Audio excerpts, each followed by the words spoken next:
have been asked to be the spokesman for this Allied Expeditionary Force in saying a word of introduction to what you are about to see. It is a story of the Nazi defeat on the Western Front. So far as possible, the editors have made it an account of the really important men in this campaign. I mean the enlisted sailors and airmen that fought through every obstacle to victory. Of course, to tell the whole story would take years, but the theme would be the same. Teamwork wins wars. I mean teamwork among nations, services, and men. All the way down the line, from the GI and the Tommy to us brass hats. Our enemy in this campaign was strong, resourceful, and cunning, but he made a few mistakes. His greatest blunder was this. He thought he could break up our partnership, but we were welded together by fighting for one great cause, into one great team, a team in which you were an indispensable and working member. That spirit of free people, working, fighting, and living together in one great cause, has served us well on the Western Front. We in the field pray that that spirit of comradeship will persist forever among the free peoples of the United Nations.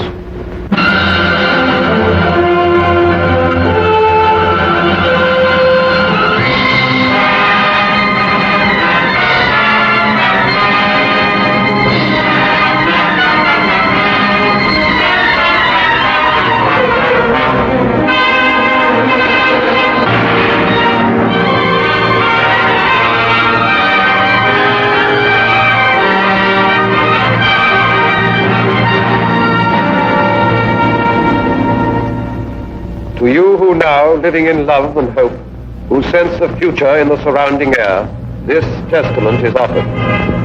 Here you may look on the violent fragments of our age and the once thinness of the little thread that made us then the citizens of freedom. For dark was Europe and the face of man when this begins. The nation had gone mad and struck out everywhere the compass knew. The ebb tide of our honor fell away and left its wreckage on 100 coasts. The German cast his fires about the globe. His strength, drawn from the smoking Saar and Ruhr, lay in our weakness. And at last his conquests smoldered behind the barriers of his arms. Along the channel where the sea strikes France stood the West Wall of concrete, stone, and steel to mock the frail hopes of the petty free. Wounded, hard-pressed, and wasted on our strength, almost like madmen then, we planned to breach the wall and smash the German spine. But where? We searched the coast of Europe like fierce eagles. Between low Flushing and deep-harbored Cherbourg, our eyes sought out the place of the assault. Exits and tidal range marked shallow Flushing off. Sand and the wind canceled the Belgian coast. The North Seine beaches were too small, and cliffs barred the approaches. Cotentin, too narrow. The Pas de Calais, heavily defended. It all resolved on Normandy, on Caen. There planes could land upon the carpet ground, the coast defenses were more light, and tides had a good range, and men were safe from winds. So on 5 miles of still unbloodied sand, the fretful course of fate would be assailed by armored nations. Now our people bent to the construction of a steel array and took the builder's hammer in their hands. It seemed almost as though the sun stood still till our free peoples, full of rage and power, heaved through the air the ponderous spear of war. This is our people's story, in their words.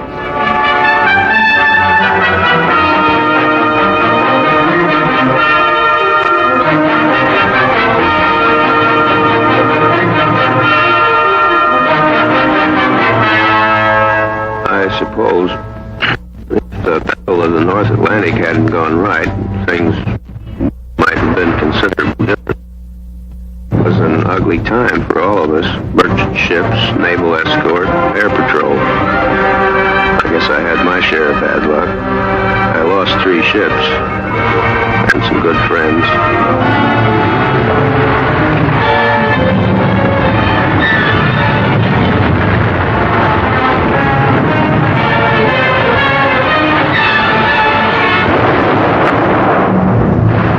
I remember reading somewhere that when a seagull comes down on a patch of oil, its feathers stick together and it can't get off the water again. There must have been a lot of dead seagulls around the North Atlantic. Of course, we only saw it happening on the wall map. And yet it was, well, quite real.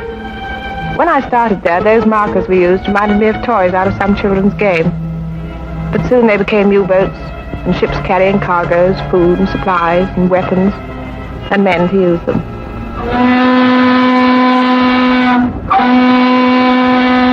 I remember coming over, the worst thing about the trip was you didn't know where you were going. Wherever it was, you'd be a stranger, and nobody likes that. That ship was loaded from stem to stern with sad sacks. Around the third day out, things got pally. Like the fella said, we're all in the same boat. The comic. Finally, we got to Liverpool. They had a band to play us in, an English Army band full of chimes. I'm dreaming of a white Christmas, they played. To tell you the truth, it was pretty corny. But nobody said anything because, well, you know, it was a nice gesture. Funny thing, on the way over, you felt like you were the whole works. You couldn't help it. But then, all over the UK, you'd see things that made you begin to realize you were just part of a big proposition. All kinds of things.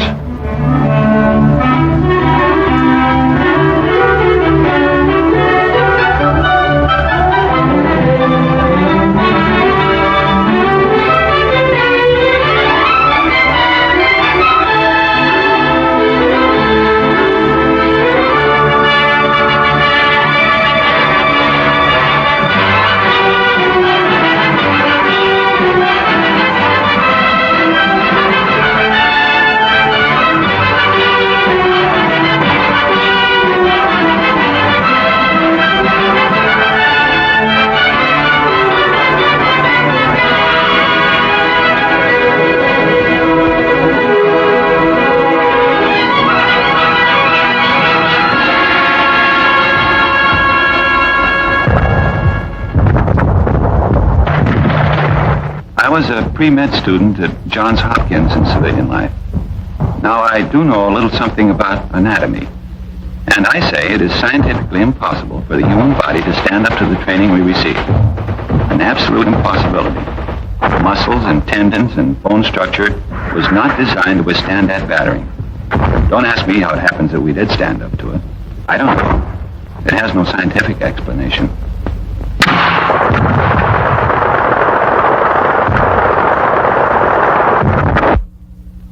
Listen to this, out of one of them army pamphlets. To a young man, soldiering in the army of today offers exceptional advantages and opportunities, such as physical training, foreign travel, sport, and many other facilities which are normally denied to those engaged in the majority of civilian occupations. The majority of occupations in civil life become monotonous, to say the least. But in the army, life is so varied that there is little or no prospect of a monotonous or irksome time. So men were girded for their highest hour. While they learned the lethal arts of war, in small and secret rooms, the planners met to watch their work mature. Beyond our view, the German, proud and confident, stood calm in deep emplacements on the armored coast. The war was not yet one of men and blood. The weapons were the factories and the maps and voices speaking in the hidden night. Season by season, all our plans advanced, and those few men on whom the mass of war rested with all its weight worked ceaselessly. I used to wonder whether the millions of people doing their various jobs realized they were part of it all, paving the way for the invasion. We kept bashing away at German targets, mostly steel and oil. Ruhr, Hamburg, Battle of Berlin. Things were getting tougher every trip. More ground defenses, more night fighters, more crews not coming back.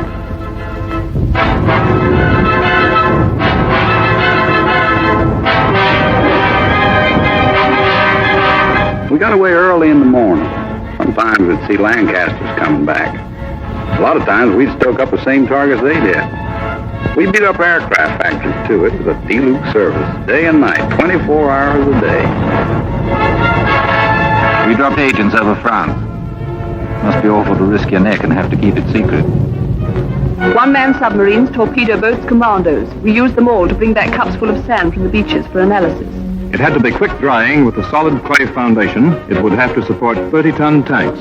I must have photographed nearly every field in France. The real job, of course, was the Caen area, but I didn't know that, nor did Jerry.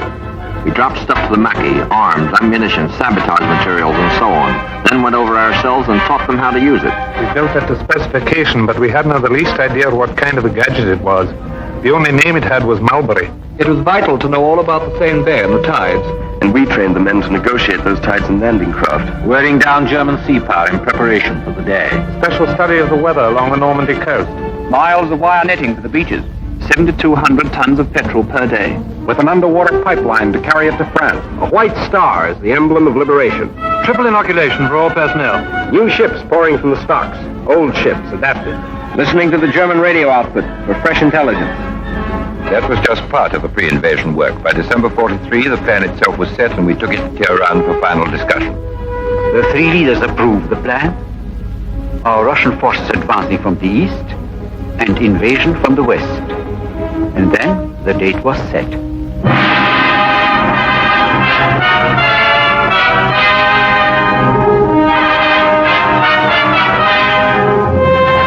I assumed command at Shafe with the best all-round team for which a man could ask. Some had already been working for months in England. Others I brought with me from the Mediterranean. We adopted first a master plan, and then had to coordinate every last detail of the ground, sea, and air plans. While this was going on, we led off with an air show designed to make the landing points as soft as possible, to batter the German communications, and to make certain we'd have control of the air. It was quite a show. Those airmen did a magnificent job.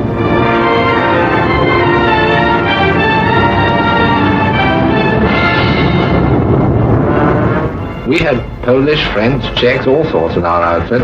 They'd natter away in the mess about what they'd been up to. The only word you could ever make out was marshalling yards. Us bombardiers seemed to do nothing but look down on French bridges those days. We used to ask each other, have you cut any good bridges lately? Well, finally, there was only one whole railway bridge left over the Seine between Paris and the sea.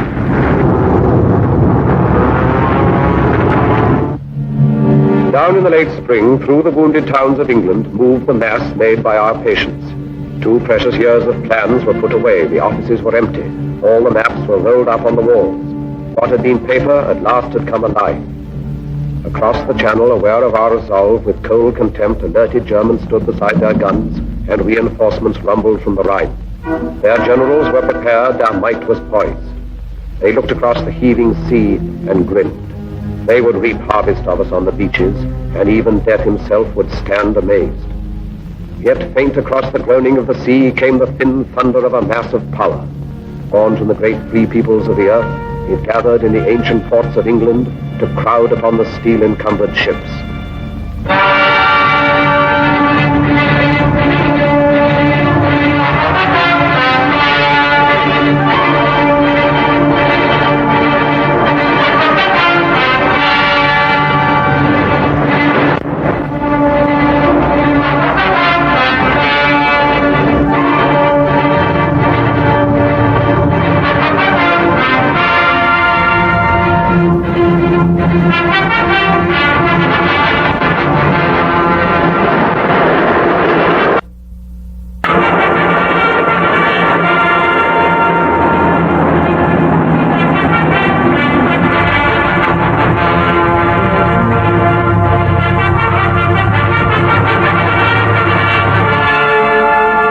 It was a funny sort of feeling marching down to the ships.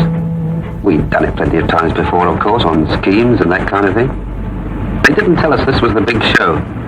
Might have been just another exercise. Some of the chaps cracked gags. They wasn't very comic, but we laughed. I think we all guessed. The general feeling was, okay, if this is it, let's get in there and get it over with. Waiting always got on my nerves. Even waiting for a bus, never could stand it. Well, after a bit, our ship found its place in the middle of all the rest of the stuff. And there we stayed, for days.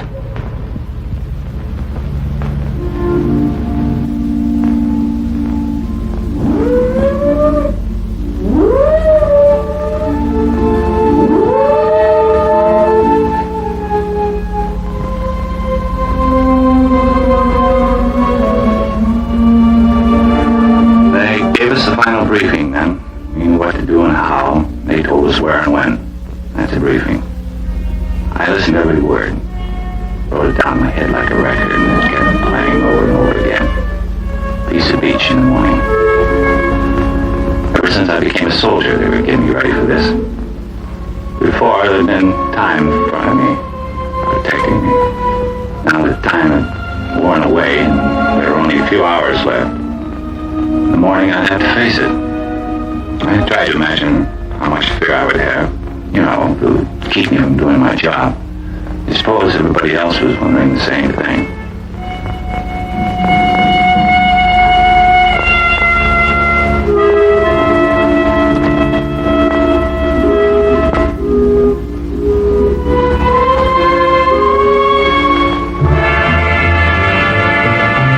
Nobody said anything official, but all of a sudden the ship got much busier. And over the amplifier, the chaplain said he'd be saying Mass at 18:30 hours. Funny, I don't think I ever believed, even after the final briefing, that the invasion was going to come off.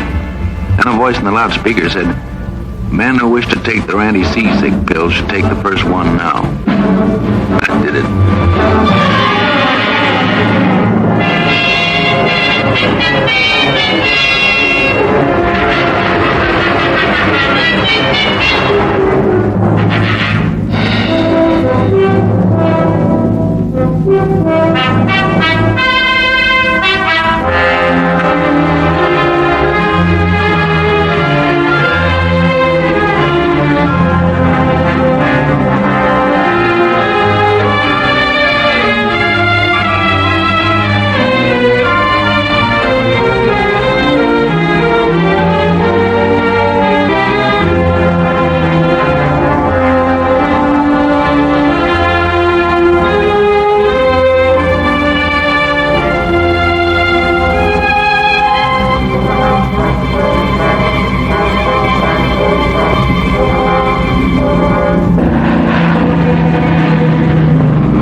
Tugging a glider, the way we always practiced it, except that I'd never been in the air with a whole army before.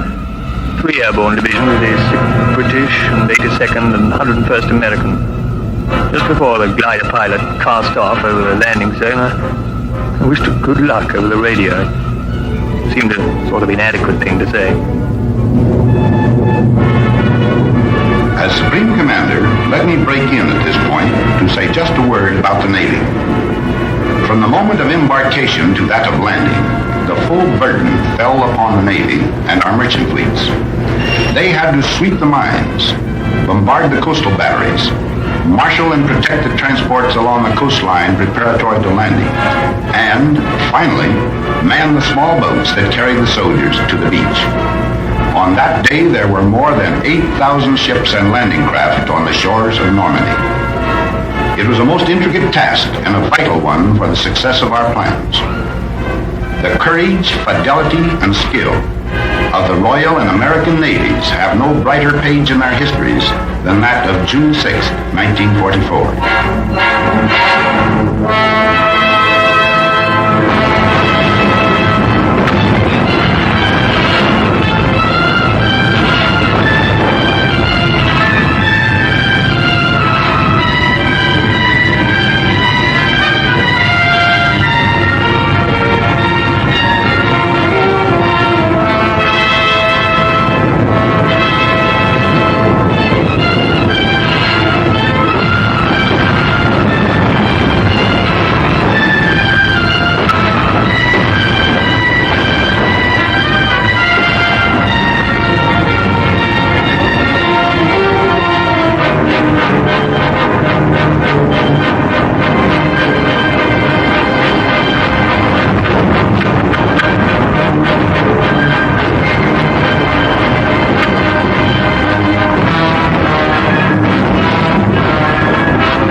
few people knew. It was a well-kept secret. Around daybreak, we correspondents were called and told to be at the Ministry of Information at 8. Then they told us.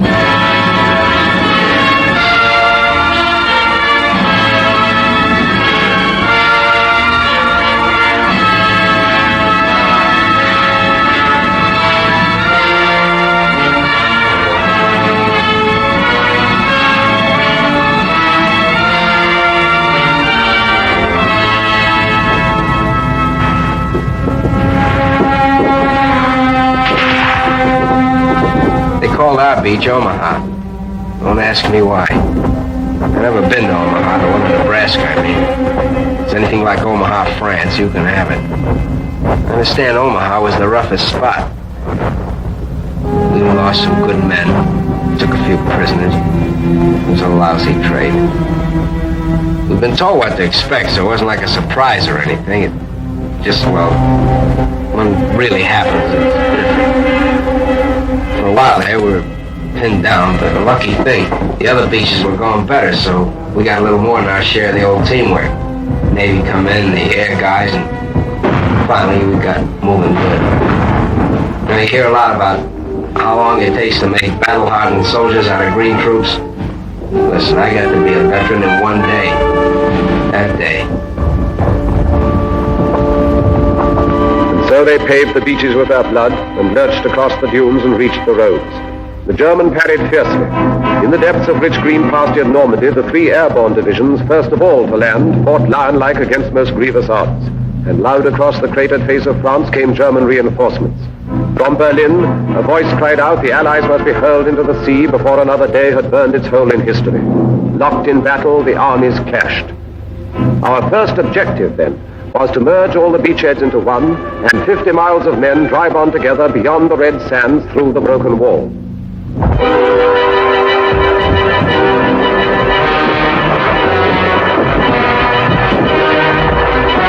Where I was, it wasn't too bad getting ashore. After that it started. We had to fight for every bloody field. And it was the same each time. Crawl on your belly, keeping your backside like you'd been told, chuck in a few hand grenades, then rush them. Sometimes they killed us, but we were killing more of them. The trickiest part was the farms. They were regular little jerry fortresses. If we couldn't manage them on our own, then we'd have to wait while the company commander called back for artillery support. The Navy was still with us too, chucking in shells ahead of us. In 3 days we advanced 7 miles. Then we were told to stand fast and dig in.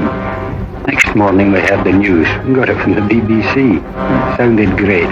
We'd joined up all along the bridgehead. There was a solid line, 45 miles of it. We'd got a foothold. We were in.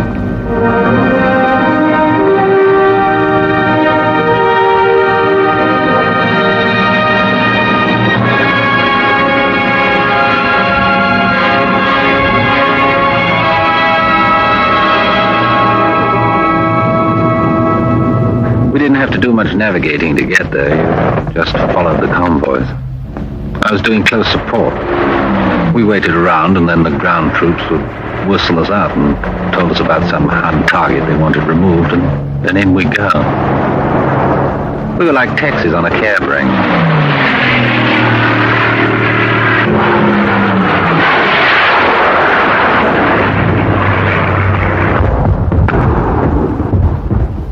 Something nice about a beach, any beach. You think of a beach, and chances are you'll remember something nice. Like a party or a picnic. Pals from the old days. Girls in bathing suits. But the one I worked, Utah, looked more like a freight yard once we got going. For quite a while, we brought most supplies right over the open beach. Like we'd practiced it, and like we'd made up as we went along. We worked a 24-hour shift. With ducks, lights, rafts, rowboats, all sorts of Rube Goldbergs. The stuff just kept pouring in. Tanks, trucks, food, ammo, guys, millions of things.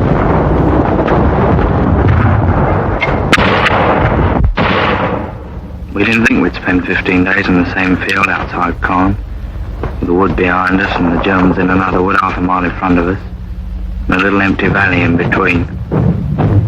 Each side mortaring each other all the time. Just meant you had to live in a slit trench. You got into a routine. You know, stand through from 4:30 to 5:30, and 2 hours wait for breakfast. Came up fairly hot. Tin bacon or sausage, tea, of course, biscuits. We've been living on compo food since D-Day. It was good food, but, well, you know, you got tired of it. I'd have given a lot for a slice of fresh bread and butter or a cup of fresh tea. 15 days is a long time to stay in one place and be mortared. Yet so you think everyone's coming straight for you.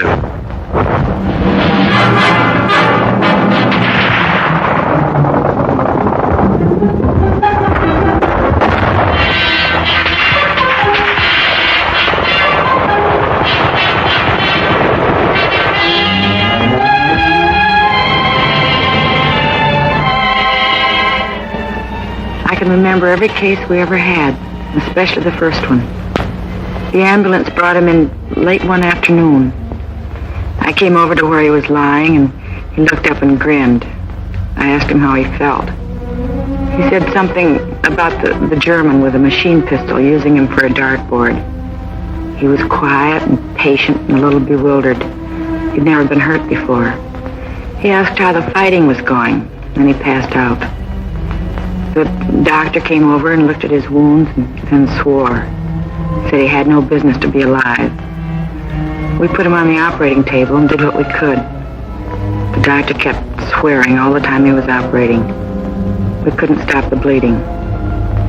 I remember the radio news that night. They said the casualties had been surprisingly light.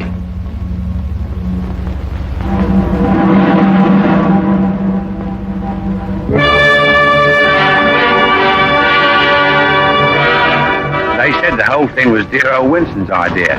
A collapsible prefabricated harbour with everything on it except a nappy. Well, I wouldn't put it past him, the sort of idea he would have. Worked in the end. Mulberry, they called it. Well, I felt pretty good about it because I'd watched it grow right from the sinking of the first ships to the outer breakwater. And further along to the west, the Yanks had brought one over too. Then on D+13, I think it was, an onshore wind started up. Not much at first, but it got worse. And unloading onto the open beaches got very tricky. We heard that over on the Yank section, the other harbour had been put right out of action. And when the wind dropped, old Mulberry looked pretty sick. And up to that time, it was the only bleeding harbour we had. At the green tip of Normandy, the town of Cherbourg lay, a harbour for supplies. Our need for ports was vital as our breath. The German knew our lack and swiftly drew his forces into tight defensive groups so to contest the issue. All our plans turned upon Cherbourg. All our strategy waited upon its empty docks and piers. So the Americans, sent all across Normandy to the coast, swung toward the north, impatient for the port. Through hedge and field, they carved their heavy way.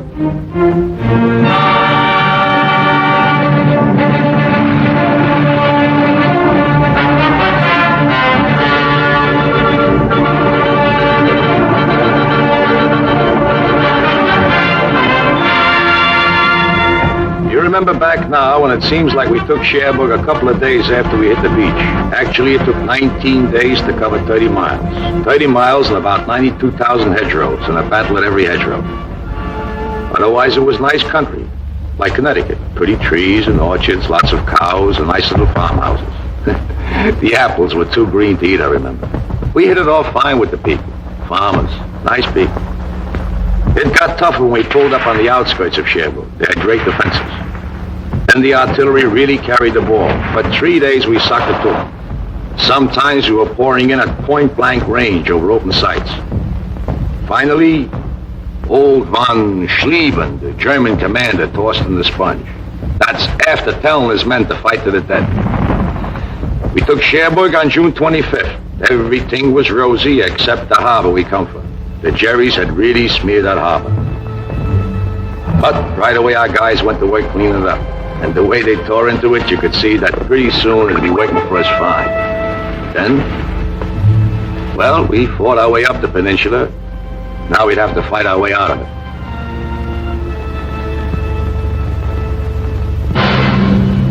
And everywhere inside France, we men of the Maquis were fighting too. I was in the north myself.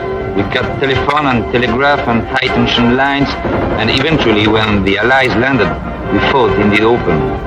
In the Savoy Mountains, our friends held up German convoys. Well, it was a little easier in the mountains. Boche reinforcements were delayed for many days. Factories and bridges would frequently disappear.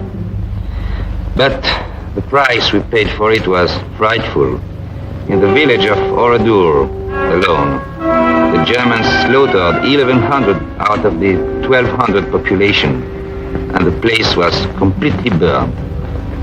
They were accused to have ambushed German troops. Every house was destroyed. Women and children died in flames in the church where they had been locked. Yes, the price we paid was very great, but our job was done. Caen is a town through which the easy Orne ripples its slow way to the waiting sea, capital of Normandy. And here the British struck a stone wall of Germans. This was no Cherbourg advance, a knife thrust through the fields, but rather was the grinding of a drill, inch by inch forward.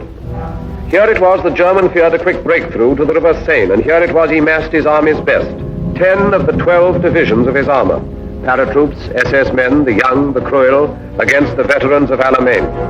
We wanted him to fight here and to hold the battered ground, because the future plans depended on him standing where he was.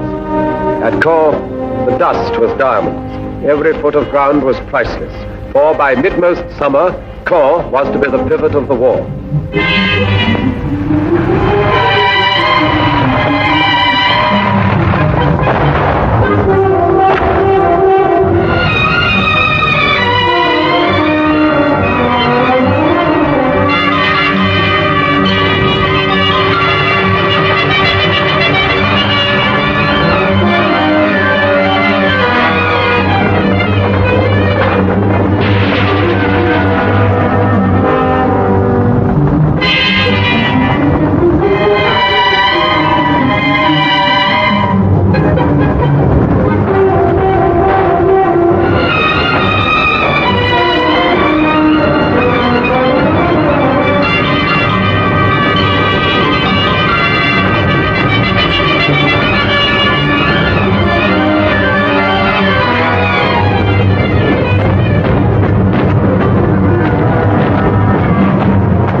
Decent-sized town we had taken, but there wasn't any celebration because we knew nothing had been settled. Jerry was as strong as ever. One of the men said, "God, are we going to have to go right across the world doing this to beat them?" Because most of Caen was dust, just plain dust. I wondered what Hamilton back home in Canada would look like after a beating like that. Well, anyway, our tanks and the British started massing and moved south out of the city. We knew there was a big do coming up.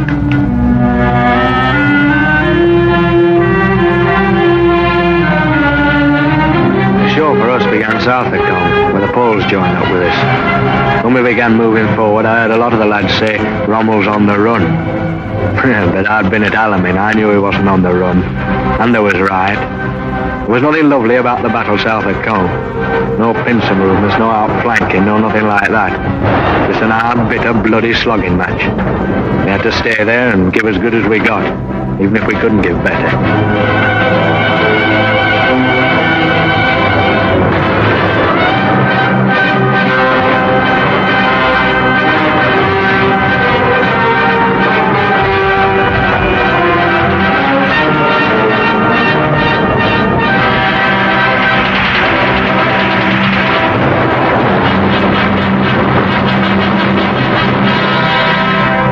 Beyond the rubble and the dust of Caen, the Empire troops kept up their endless pressure. The German did not dare to disengage, but fought with all his cunning and his strength, still unaware of what we planned for him. West by St. Lo, the base of his defense, Americans were poised and bent to fire an armored arrow that would set alight the flame of freedom through the whole of France. But till St. Lo was seized, the arrow waited.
minutes quiet with the birds singing. The next minute, the column of Sherman tanks coming around the corner going wide open. My buddy says, where those tanks come from? So I ask the tanker. He yells down there, the Third Army taking off. Been waiting for 3 weeks. Prepared somebody let the rabbit out of the hat. Man, what a rabbit. With pearl-handled revolvers. When I think back to the breakthrough, I don't seem to be able to remember anything but the French people. People beside the road, kids we couldn't stop to give candy to, FFI boys bringing in the crops from the fields, and farm workers waving as we went by. It was easier to look them in the face and smile and wave back at them when you hadn't had to smash their homes to pieces first. The morning we got into Rennes, boy, that really was liberation.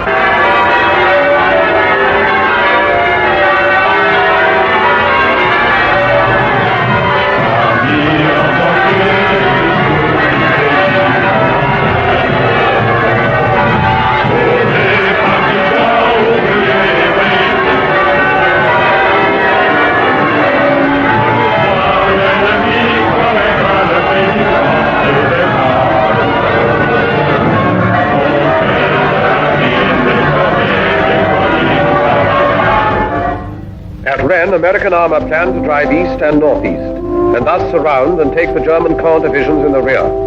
The foe laid plans to stop the Arrow dead by cutting its supply route at the point where it stretched narrowest along the coast. So a great force exploded toward Mortagne, hoping at Avranches to achieve the sea and drag our hopes down to the smoking ground.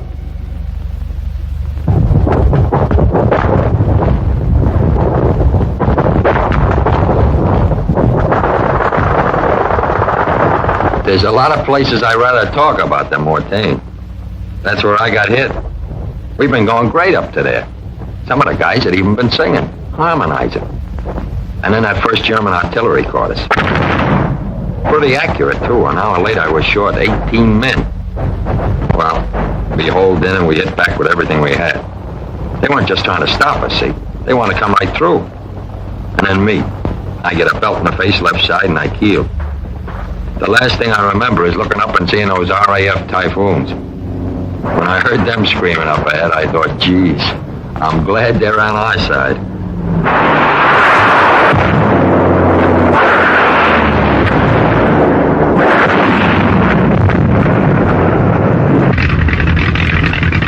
I was sitting in front of the intelligence office doing a bit of sunbathing when headquarters came through saying the area northwest of Mortagne was packed with German armor heading west. That started it. For 6 hours, the wing kept it up absolutely non-stop. Take off, attack, land, refuel, rearm, and take off again. It was the same on every airfield in Normandy. The only briefing I gave the chaps was, well, you know where they are. And the only interrogation when they got back was, well, how many did you get?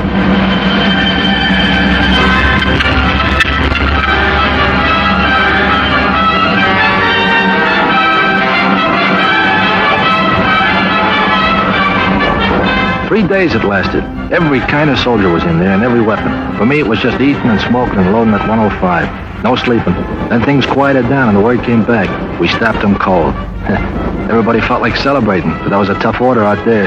I tried drinking a whole bottle of cough medicine. It worked fine. I got stiffer than a plank. The counterattack, which took us by surprise, still did not hinder our deceptive plans, for down from Caen the foe had drawn a force and left his north flank weakened. Now the stage was set. Toward Calais swept the Empire troops together with the Poles. The German heard behind his back American armor churn toward Argenton. Outgeneraled and outfought, he found himself within a closing trap.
We'd cover them with the gun down to the clearing stations. Thousands of them, and all kinds. The tough ones with the smile froze stiff on their faces by shell fire. And the plain Joes that had too much and ready to tell you that. And their poker-faced officers that never lost the poker-faced look. The SS, the parachute troops, the old soldiers off the Russian front, I've seen them all. The Hitler youth babies looking like they walked out of Lincoln High. Expert killers. Smart Alec with their talk of rights under the Geneva Convention and asking, when do we go to America? And the other guy who crawled out of a hole with his hands up, all through and talking too much. Ready to swear he hated Hitler all the time. The kids that knew how a machine gun worked and nothing else. Grinning like they were still on top, so they could hardly hold that trigger finger still. The middle-aged guys wanting to tell you about the wife and kids. You'd let them. And they were through killing when I saw them. And through getting killed, too. Some of them thought they were lucky, and others didn't. On the Place de la Concorde and began the battle for the city. After that, it seemed the French flag was hanging from every window. All the flags were made of curtains, all dresses, rags, everything, it didn't matter. 4 days later, we heard shouting coming from the Hotel de Ville. We started running. Me, my husband, everyone in our house. As we ran, people were screaming. The French army had arrived. When we got to the Place de l'Hôtel de Ville, we saw it was true. I kissed my husband because he was crying. Oh, it's funny, eh? We began to realize how unhappy we had been for 4 years and how lucky we were to be alive on this August evening.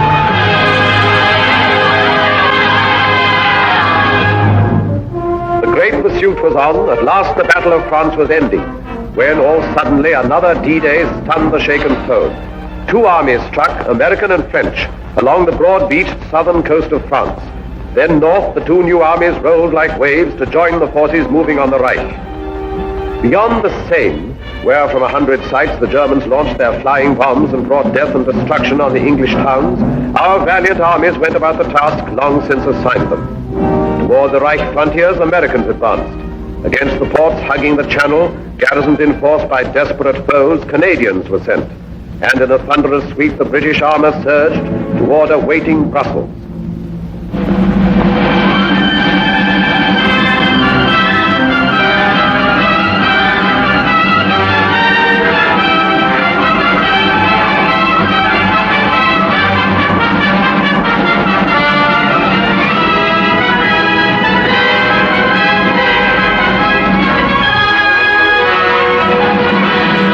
People of Brussels laughed and cried and threw flowers in the tank and said, "Goodbye, Tommy," when they meant to say hello. Man, they were happy. I suppose they were no longer afraid. But I remember wondering then how the first German civilians would react to us.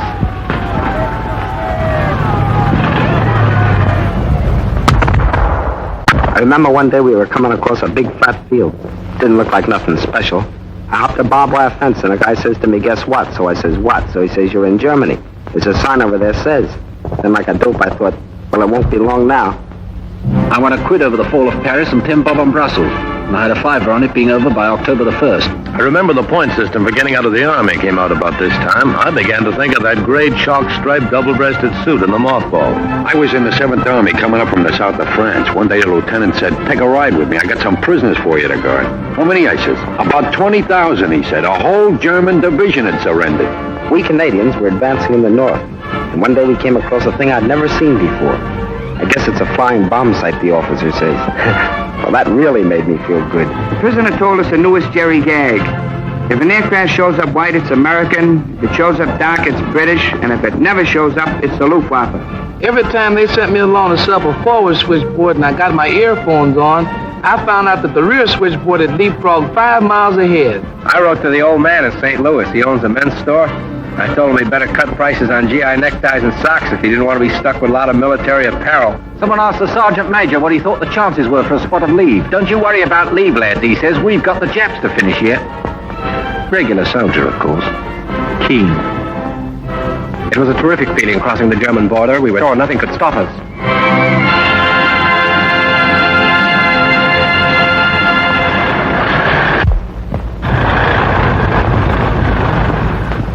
Then it happened. Just outside Metz, we ran out of gas. There just wasn't any to be had. I looked at my 30-ton Sherman sitting there, a useless hunk of iron. I wanted to bawl. I don't know how far we could have gone on, who knows. But I just stopped and sit there in the road. I knew then we were in for a rough time. When we took Aachen, the rations were short and mostly K rations at that. But we ate. Then we started to run low on ammo. Well, that was serious. You can't kill a man with K rations. At least I never heard of such an instance. From Antwerp to the Belfort Gap, our drives came to a stop.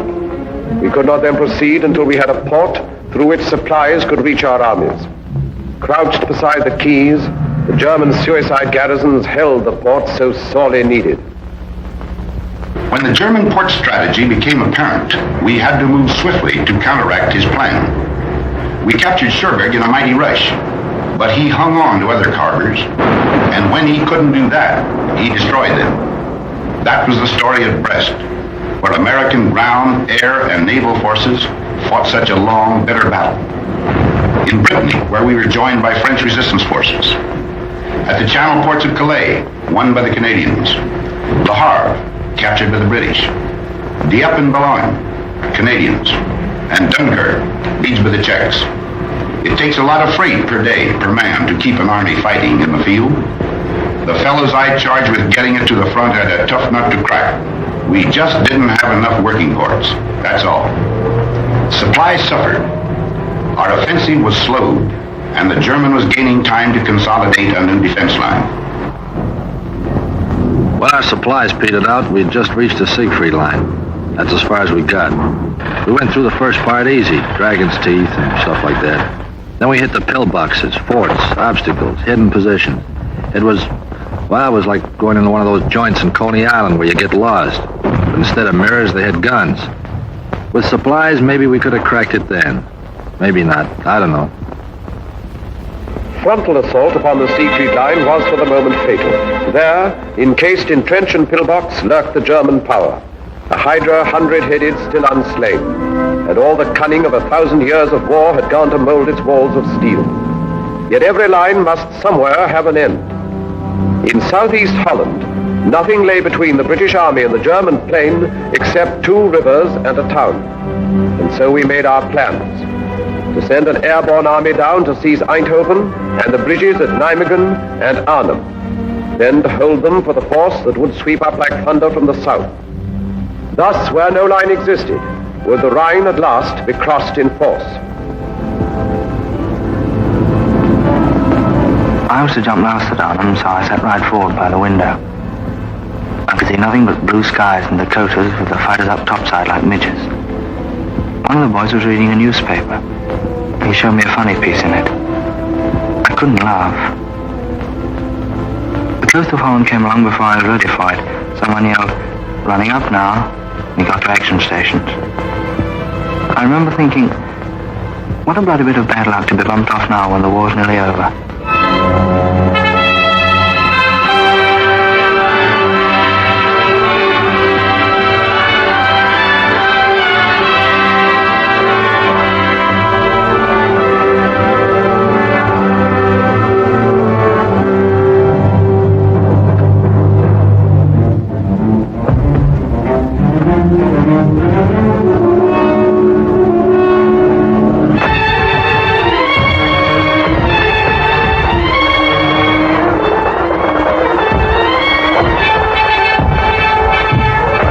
The Limeys drop at Arnhem and we come down and go to a place called Eindhoven, Holland.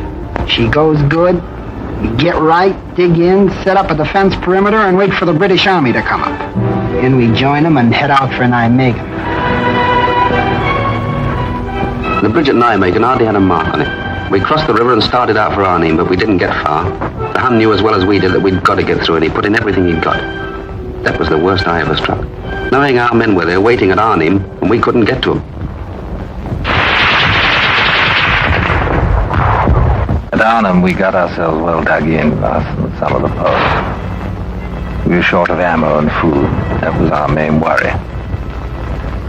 I'll never forget those supply dropping missions. The way Jerry let loose at them and the way they just came straight on into it. Towards the end, we knew the situation was bad. We knew we were hemmed in. We knew it was possible we wouldn't get out. More than anything, I remember the way everyone behaved. Men you knew as the toughest fighters became gentle, kind and considerate to each other. I knew a lot more about men after Arnhem. The guns died out in Arnhem. Then we knew the greatest gallantry was not enough to cross the final bridge. And now no choice remained to us. Direct assault against the Siegfried line would be the only way to carve our corridors into the Reich. But first a port was needed for supplies.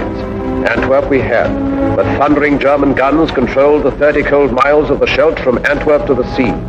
The docks were still, the winches silent, all the ports lay dead, a useless city severed from the sea. It would stay dead until we cut a way through the grey Scheldt. So the battle formed to free the estuary for our ships. I covered that battle for the Associated Press. I only wish I could have written the story with the greatness of the men who fought it. It was vicious and fearsome fighting all the way. The Canadians and the Poles clearing the south bank of the river, the Royal Navy and Marines and Norwegians charging knee-deep in blood and water into the mouths of the 9-inch shore guns at West Capelle. It was the kind of fighting that makes legends. And the minesweeping of the Scheldt afterwards. It was the greatest operation of its kind in history. The cost of that first ship into Antwerp harbor was the lives of thousands of our bravest men. I reported it as well as I could, but their memory deserves more than words.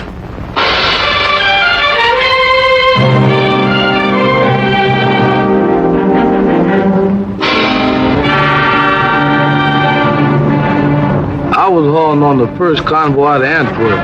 When I got to the front, I saw more empty supply dumps than I liked to see. The boys wanted to know where the stuff was. You can't fight without stuff. Anybody knows that. I made lots of trips, don't know how many. Driving all day, all night, singing so as to keep awake. Songs like, Milkman, Keep Those Bottles Quiet.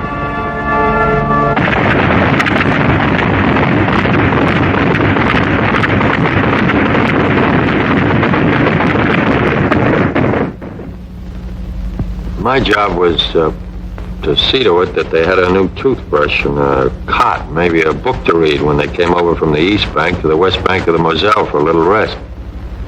We brought them over one company at a time because that was all the regiment could spare from the line at any one time. Somebody had tapped them on the shoulder and said, "All right, boy, you're going back across the river for 24 hours rest." And here they were, where they could rest. They just couldn't believe it. Here they were for just 24 hours without war. Everything was down to essentials, counted out like dollar bills through a teller's window. One night's sleep, one day's hot meals, one clean change of underwear, one clean pair of pants, one shave, one hot shower, one movie. I used to wonder what was the best of that day. Was it the chance for them to write home, a hot shower, or that long-legged girl on the screen? Whatever it was, all of it was over by morning. They were going back with their one clean suit of underwear, the hot shower, the clean shave, and the good night's sleep. Back across the Moselle to their holes in the ground. And the shells.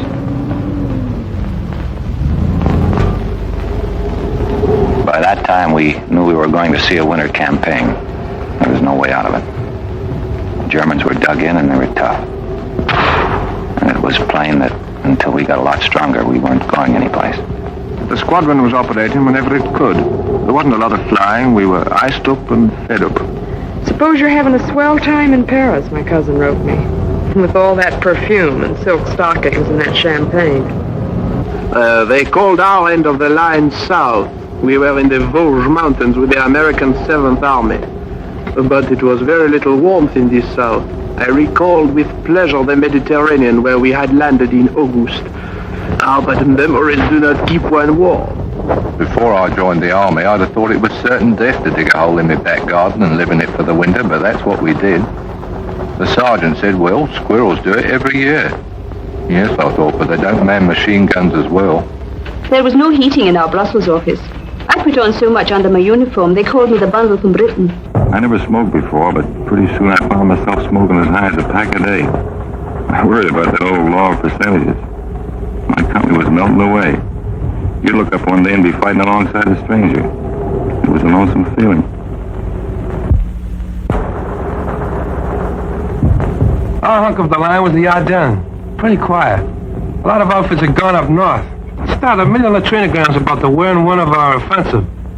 Then one day I'm standing guard and these shells start. I thought for a minute this was it. Till I realized these shells weren't outgoings, brother. They were incomings. Next thing I knew, German tanks. It was an offensive, all right, but it was going the wrong way.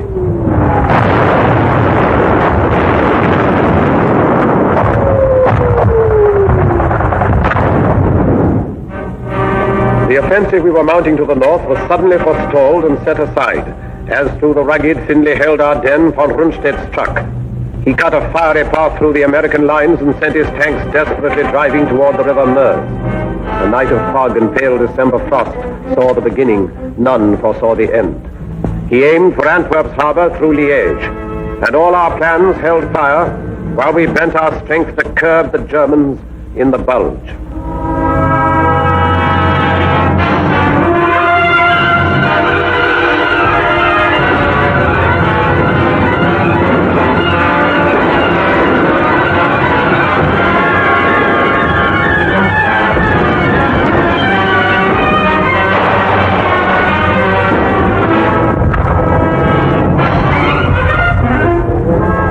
One night I was a replacement in England playing shove halfpenny in a pub. The next day they shoved me in an aeroplane, and that night I was fighting Germans and being kicked around. I don't know about the other outfits, but mine was being cut to ribbons. They were dropping all around me. The thing that still sticks in my head is the medics. The only weapon they had was a needle, but they were around right where it was the hottest. You'd hear that yell, medic, medic. Me there.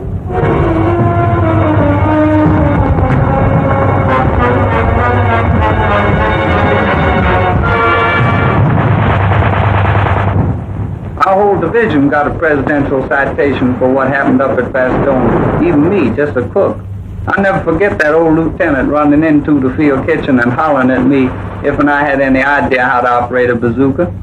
I said no, and he said, well, you're going to learn now, son. I did, and I'll be doggone if in the first shot out the barrel I didn't get me a Jerry tank. Got interviewed later by Stars and Stripes. They said it was a crackerjack story. I tell it at the drop of a hat. We've been up north where things were a bit static, so we were quite glad to be moved down to the top side of this bulge. Coming down through Belgium, we noticed how scared some of the civilians looked. Natural, I suppose. We were held in reserve for a week, and then they sent us into action. On account of the fog, we couldn't get any air coordination. You sure miss it bad when you've gotten used to it all the way since D-Day. And then on December 24th, like a Christmas present, that sun come up, and after a while we was giving him the old 1-2 again.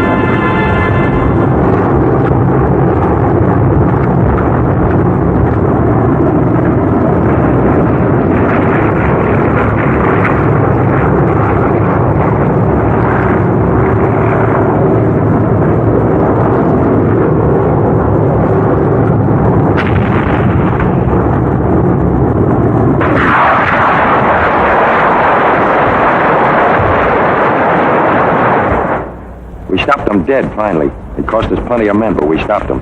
And we started moving ahead again. The rest of us.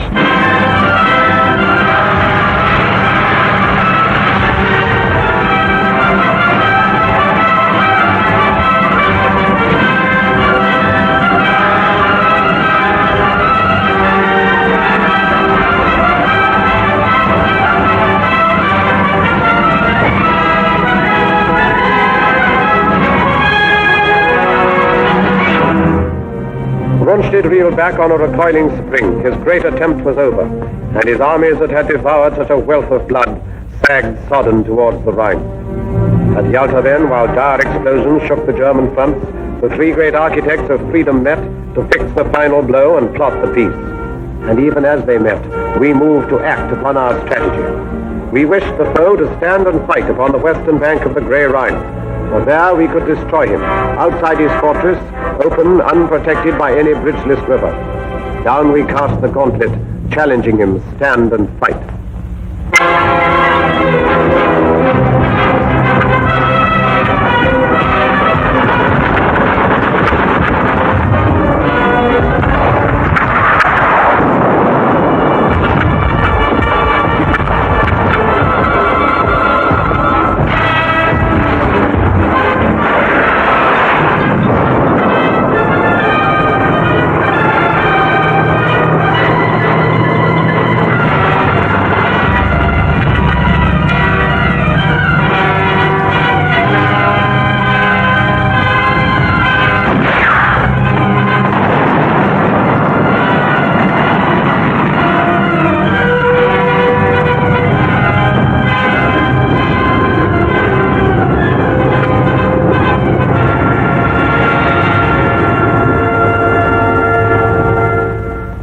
Attacking the north of the Canadians, round about the Reichswald forest in the Dutch frontier area. It was wet and filthy. They nicknamed our army commander Admiral Guerra. Well, anyway, the enemy put up some very stiff opposition. But actually, this was just what we'd hoped for. It showed that Jerry's emotions about fighting for every foot of his beloved fatherland were getting the better of his sense of strategy. And every German killed on our side of the Rhine was to make it easier for us on the further bank. And a lot of the Boche were killed, I can tell you. Reichswald was the bloodiest show I've seen in this war.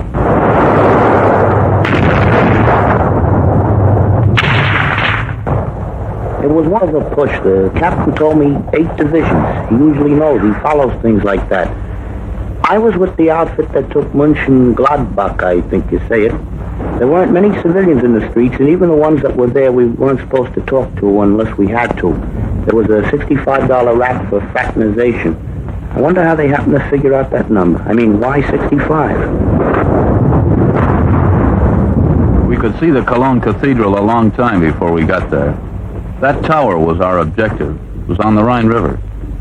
We went fast, and by the time we got in the town, there wasn't too much fight left in it. Cologne was mangled, all right, but there were still a few buildings standing. I was sorry. I thought of those French cities, flattened. Anyway, we got our objective. Now we had to cross that river. I thought they must be very short of men when they put us sailors into battle dress, lugged the assault boats on the trucks and sent us across Belgium by road. To talk about silent service, I'd never been sick at sea, but I was sick as a dog on the road. When we reached our destination, I was feeling lousy, longing for a breath of sea air. I found the whole bloody landscape under a stinking smoke screen. Like London it was. The next day we got up to the Rhine. It was good to get a glimpse of the water again.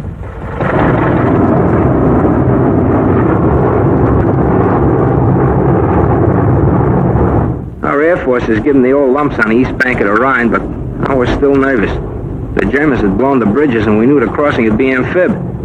When I'm nervous, I get off my feet. For 2 days before that crossing, I couldn't eat nothing but a couple of Milky Way bars. It was going to be D-Day all over again. Dangerous. A miracle. There it was sitting there, big and black. I'm no architect, but to me that Remagen Bridge was the most beautiful bridge in the world. In the Army, when things go as per plan, that's wonderful. But when they go better than planned, then you think of the chaplains working overtime. There was a break in that bridge, and we cashed in on it. And the first guys over the river were over in style. The watch on the Rhine was finished, washed up. For to coin a phrase, kaput.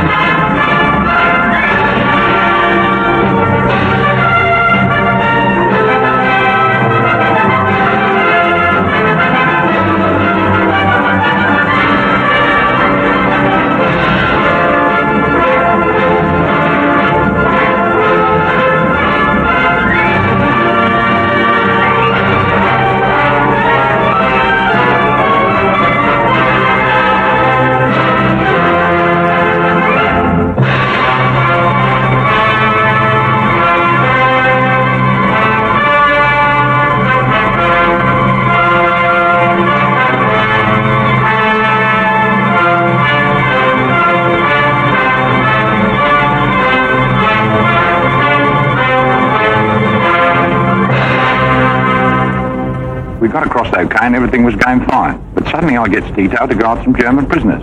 I'll never forget their faces when them airborne blokes started to come over. They just stood there looking up at them, and then after about half an hour of it, one of them looks at me, looks up at the sky, and says, propaganda.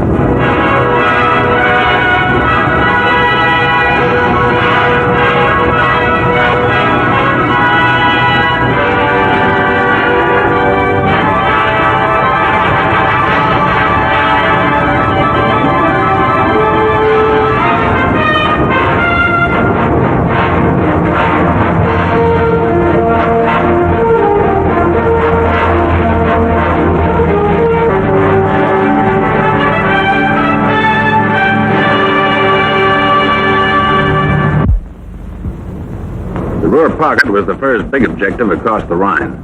We and the heavies sealed it off, then the ground forces wrapped it up. After that, they exploded in all directions. Cut the Jerry armies up in pockets, then take them one by one. That was the program. The third Reich was being carved up like a Christmas turkey.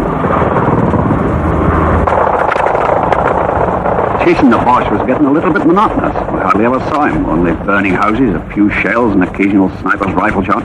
It was a silly kind of defiance, I thought. And then one day the routine was broken. We came across a prisoner of war camp, other ranks, Yanks mostly. They went mad when they saw us, screeched red Indian war cries, pummeled one another, and asked what the news was. I seemed ashamed to tell them when they were so happy. Well, there's nothing for it. I told them. President Roosevelt died yesterday afternoon, I said. You should have held them quieting down. For once in this campaign, they all felt as though they'd suffered a major defeat. I'd have liked to have stayed there talking to them, trying to cheer them up, but we had no time to lose. Jerry only had a few hundred square miles of earth left to scorch. Our job was either to hurry him up or scorch it for him. We were in the home stretch, cutting deeper all the time, when we ran into these displaced persons, slave workers. They were sick and hungry from all over Europe. The roads were jammed with them, but they kept out of the way and didn't give us any trouble. Like a fella said, there's a lot more than town's going to have to be reconstructed. I wondered what was up when all RAMC personnel in our lot down to stretcher bearers were urgently called for. I soon found out we'd taken the Belsen concentration camp. Well, I'm not squeamish. I've seen amputations, operations, deaths long before I went to the army in 41. I was a warden. I lost count of all the arms and legs I pulled out of the wreckage down in Croydon. I got quite used to it. But this was different. Very different. I don't know any words big enough to make you understand what we all felt. All I can say, and I'm proud of this, is that I had to fall out and be quickly sick in the courtyard. As I say, I'm not squeamish, but, well, I'm human, and thank God for it. The government sent a few of us congressmen over to see those camps. And if there's anybody left who wonders if this war was worth fighting, well, I wish they could have been along. There it was, right in front of us. Fascism and what it's bound to lead to, wherever it crops up. I talked to some of the prisoners, the ones that had the strength to talk. Their offenses were the usual Nazi crimes. You know, wrong religion, or wrong race, belonging to a union, or the wrong political party. In Germany, it led to over 400 camps, like the ones I saw. It was the worst thing I ever saw in my life, and I wouldn't have missed it for anything.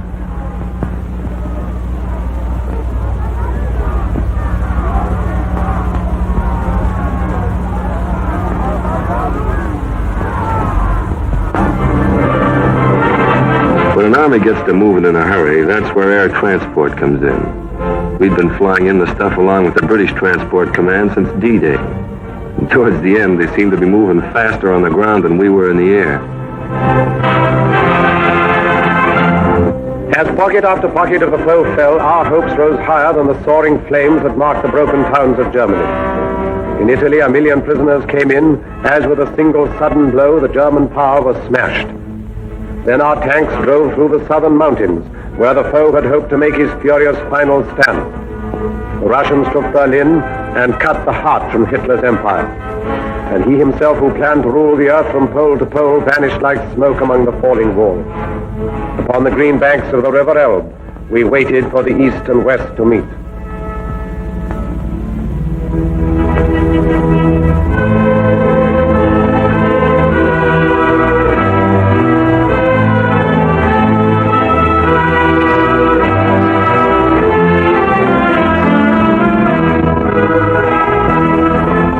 Up with the Ruskies at the Elbe River. I hung around for a couple of days with a Tommy gunner named Colecao. He didn't know any English, so I taught him to say my aching back, and he taught me tovarish. That means comrade. We drank toast to Lend-Lease and had a million laughs. Then old Colecao found an interpreter and gives a toast to the great American soldier. That stopped me. We did all right, but I don't like to think where we'd have been without them.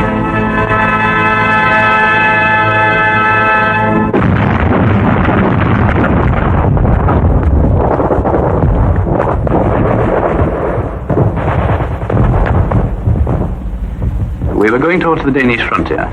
Bremen-Fell, then Hamburg. The rot was setting in. 1.5 million surrendered in the north. The fighting was nearly over, and our job was beginning. We'd been training a long time for the administration of Germany, and we were prepared for plenty of trouble. Sabotage, passive resistance, or perhaps something more violent. You know, werewolves in sheep's clothing. But as it turned out, most of them were docile and did what they were told. They seemed healthy, well-fed. Their disease was in their minds. A German woman, looking at what was left of her town, said to me, "If only you'd given up in 1940, none of this need have happened."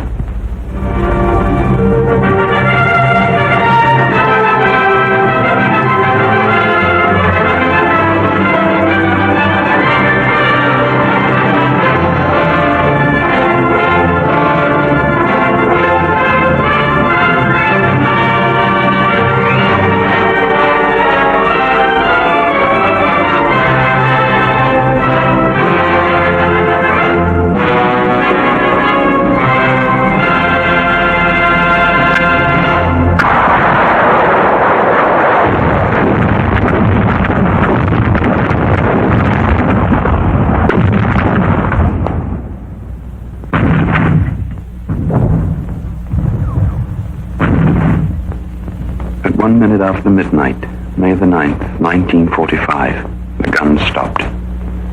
D plus 337. Now it starts. All the arguments about who won the war.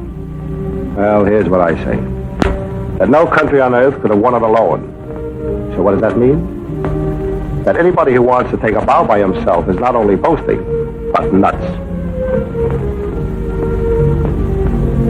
I spent 4 years in the infantry, and I saw my share. And during that time, I only met 3 men that liked to fight, and they were a little cracked. But it had to be done. Now that it's over, I feel good, except for one thing. All this talk about World War III. These big pessimists that talk so easy about another war just didn't see this one, or enough of it. We watched them bringing in some high-up prisoners, quite ready to be friendly, some of them. I was thinking of fellas I'd known who'd bought it. Crashed, shot down, missing. Right through from the Battle of Britain. I remembered their faces, or some joke they'd played, or maybe just the way they laughed or something. There seemed to be such a lot of them I remembered.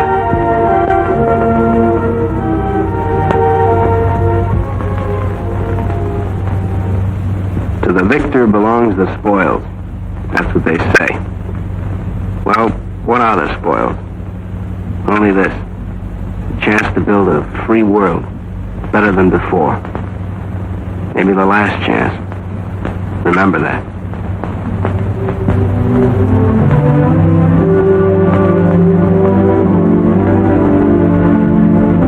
Now the time has come to put our victory to the tests of peace. In company with men of many lands to sift from ashes what the struggle taught. In the rebuilding of a broken earth, may we keep in our hearts this ancient prayer. O Lord God, when thou givest to thy servants to endeavor any great matter, grant to us also to know that it is not the beginning, but the continuing of the same until it is thoroughly finished, which yielded the true glory.